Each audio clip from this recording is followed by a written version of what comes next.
Hello everyone. तो आज हम क्लास 8 की एसएसटी का चैप्टर नंबर 1 जिसको समझ रहे थे natural resources and there uses. तो जिसमें हमने देखा था renewable and non renewable resources क्या होते हैं। तो आज हम देखते हैं, आज हमारा टॉपिक है distribution of natural resources and it's implication. Natural resources का डिस्ट्रीब्यूशन कैसा है और क्या उसके इम्प्लीकेशंस हैं। तो आइए आज हम इस टॉपिक को समझते हैं। Natural resources are not evenly distributed across our planet और इवन विद इन कंट्रीज। जो नेचुरल रिसोर्सेज हैं वो बराबर डिस्ट्रीब्यूट नहीं है हमारे प्लेनेट में, यहाँ तक कि कंट्री में भी। This uneven distribution shapes human settlements, trade patterns, international relation and conflict too. तो जो ये अनइवन डिस्ट्रीब्यूशन है, जो ये अनइवन डिस्ट्रीब्यूशन कर रहा है, तो ये क्या करता है, ह्यूमन सेटलमेंट्स, जो हमारा ट्रेड पैटर्न्स, व्यापार का जो पैटर्न है, नेशनल और इंटरनेशनल रिलेशन, इन सब को क्या करता है, इफेक्ट करता है। Many wars have been fought and continue to be fought to gain control over natural resources. In natural resources में कंट्रोल पाने के लिए, कंट्रोल करने के लिए बहुत सारे युद्ध वॉर किए गए हैं और किए जा रहे हैं, अभी भी लड़े जा रहे हैं। ठीक है, कि हमें ये नेचुरल रिसोर्सेज में काबू पाने के लिए। यहाँ पे आपको कुछ डिस्ट्रीब्यूशन ऑफ इम्पोर्टेंट मिनरल्स के इस मैप में बताया गया है। Industries located near natural resources create employment opportunity for the local people. तो जहाँ पे इंडस्ट्री लोकेट होती है, जहाँ पे इंडस्ट्री बनाई जाती है, जहाँ, तो वहाँ पे क्या, नेचुरल रिसोर्सेज के पास में जहाँ इंडस्ट्री बसाई जाती है, तो वहाँ क्या होता है, जो लोकल पीपल होते हैं वहाँ के, उनके लिए एम्प्लॉयमेंट यानी कि रोजगार के नए अवसर मिलते हैं, अपॉर्चुनिटीज़ मिलती हैं उनको। Township grow around them and expand economic opportunity for others too. Township grow around them मतलब वहाँ पे क्या होते हैं, सिटीज़ डेवलप हो जाती हैं और साथ ही साथ इकोनॉमिक अपॉर्चुनिटी दूसरों के लिए भी डेवलप करते हैं। मोर modern facilities that improve the quality of life become accessible. जो हमारी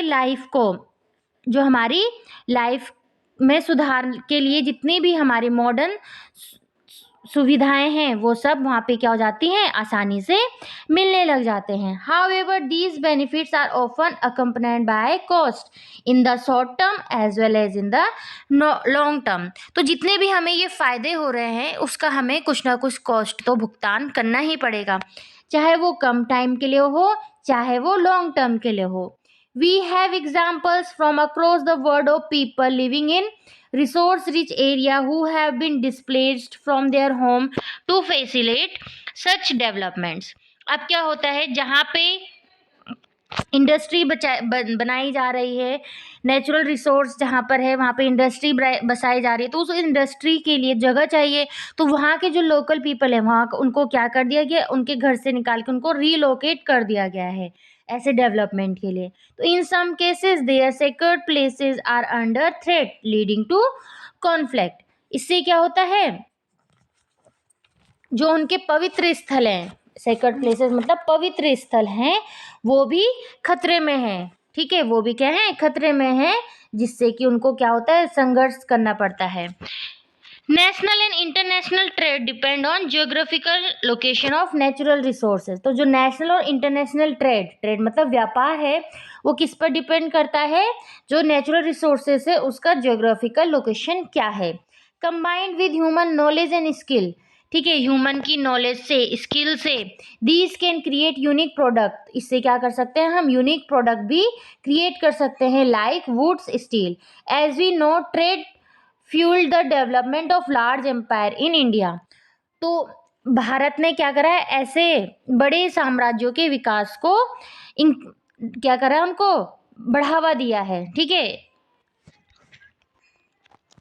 नेक्स्ट है आपका nature does not pay attention to political boundaries. जो नेचर है वो पॉलिटिकल बाउंड्रीज पे डिपेंड नहीं है, उस पर ध्यान नहीं देती है। ठीक है, कैसे, मान लो अगर ये इंडिया है, ठीक है, और इधर की तरफ आपका क्या है, पाकिस्तान है, तो इन दोनों के बीच में मान लो कोई नदी यहाँ पे बह रही है, तो उस नदी को तो नहीं पता कि मुझे कितना पाकिस्तान में जाना है, कितना इंडिया में आना है, या यह इधर नहीं जाना है, इधर जाना है। तो नेचर को नहीं पता है अपनी boundary. This leads to tension regarding the sharing of natural resources across state as well as countries. इसकी वजह से क्या होता है, this leads to tension regarding the sharing of natural resource. इससे क्या होता है, जो नेचुरल रिसोर्स है उसकी शेयरिंग करने में क्या होती है, उसका बंटवारा करने के लिए टेंशन होती है स्टेट के बीच में और साथ ही साथ कंट्रीज के बीच में भी। अब ये तो कंट्रीज की बात की, स्टेट मान लो यहाँ पे हमारा उत्तराखंड है, यहाँ पे यूपी है, इसके बीच में अगर हमारे पास कुछ ऐसा नेचुरल रिसोर्स है तो उसको कैसे डिस्ट्रीब्यूट करना है। तो one example is the sharing of Kaveri river water.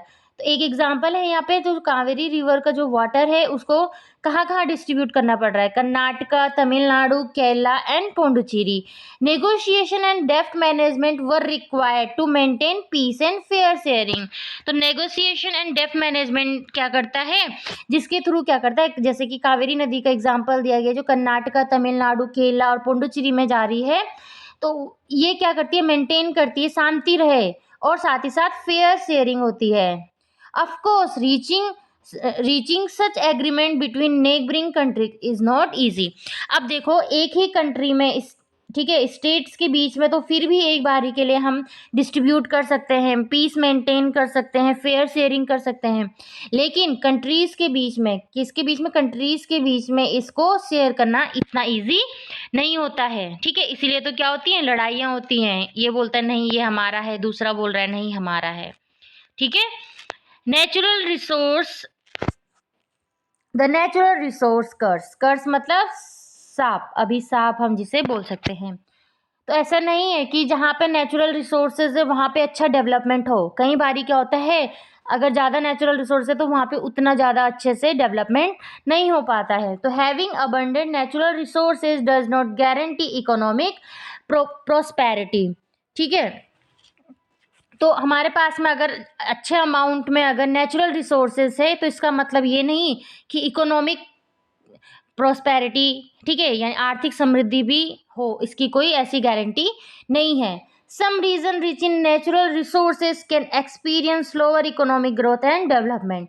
कुछ ऐसे रीजन है जिसमें नेचुरल रिसोर्सेज तो क्या है, प्रचुर मात्रा में है, अच्छे अमाउंट में है, लेकिन वहाँ पे जो उनकी इकोनॉमिक ग्रोथ है, ठीक है, आर्थिक ग्रोथ है जो, और जो उनका डेवलपमेंट है, जो उनका विकास है, उतने अच्छे से नहीं हो पाता है, स्लो होता है। A phenomenon economics call the natural resources curse. इसको क्या कहा है, नेचुरल रिसोर्स कर्स कहा है, और द पैराडॉक्स ऑफ, और क्या कहा है, पैराडॉक्स ऑफ प्लेंटी। ठीक है, put very simple, this means that often having plenty of natural resources does not automatically mean that a country is rich।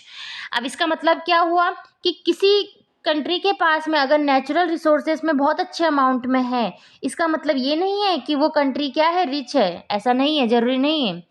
Frequently economics are unable to develop industries. ठीक है, frequently economies are unable to develop industries that convert the resource into product of higher value। ठीक है,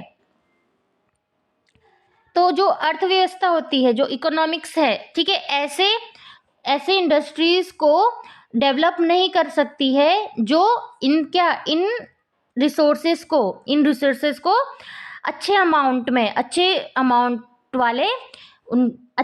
वाले product में convert कर सके, ऐसा नहीं होता। The chapter factors of production in the later part of this book will give you understanding of this. इसके बारे में आपको नेक्स्ट चैप्टर में बताया जाएगा। India has generally avoided this curve by investing in the development of such industry to meet our growing need.